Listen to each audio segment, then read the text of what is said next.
This is every ring used belt at WWE World WrestleMania 41. Not gonna lie, not too many belts, but here you had the WWF Championship. Looks really nice. I believe this is the Bruno belt on a nice blue strap. I think this thing looks awesome. I was able to get a little bit better picture here. Next up, we have a North American title. I'm not gonna lie, I have no clue what this belt is, but it looked interesting. It definitely looked like one of those old school titles. You couldn't really see much of the belt, but then we did have the Lay Cool WWE Women's Championship title belt, the one that was split in half. This was in their Hall of Fame section, and this was a replica belt. And then at the Triple H section, we had the real Undisputed belt, but I don't believe this is the one Triple H actually held. Actually, I know that because he held the WWF Undisputed version. This is like the Eddie Guerrero. But also in the Triple H display, you had this really cool like crown from when he won King of the Ring. I love that crown. And then on the other side, you had, I believe, the ring-used Jamar purple strap Intercontinental title. Love that, and seeing like all the gear from SummerSlam was really awesome. Moving on over here, you had the DX tank, and then next to the tank, you had the Real World Heavyweight Championship title belt. This thing looked beautiful in person. First time I ever saw a ring-used big gold, and I loved it. I don't know why WWE Shop can't make us a belt like that. You can see like the display with Triple H on the thing. Had to get another look at that belt. Beautifully, beautifully done. Beautiful title belt, really beat up though.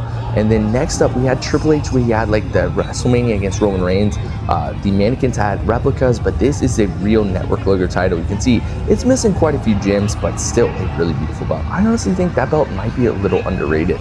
I mean, look at that thing. It looks awesome. Then of course WWE and TKO, they are merged, so they had this massive UFC belt, and then you also could like take a picture with it.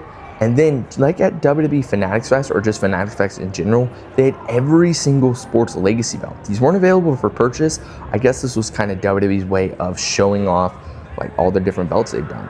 The Superstore, it was interesting. I'll put a clip of that at the end of what they had at the Superstore. I'm not gonna lie, it was kind of disappointing. There was not disappointing in the selection, but just not finding stuff.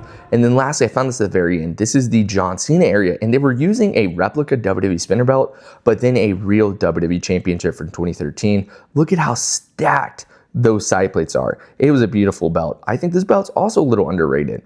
I mean, look at that thing. It's insane. I didn't know the side plates were like that.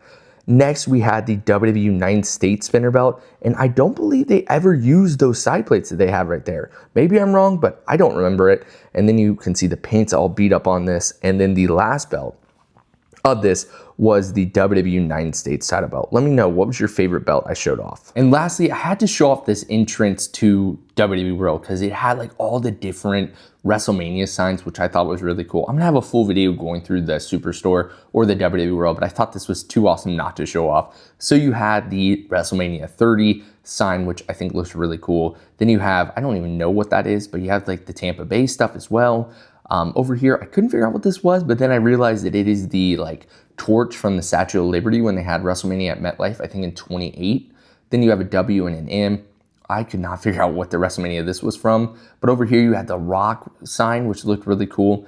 Then you had WrestleMania like 28, I think once again. And over here you had the WrestleMania like Welcome to WWE World.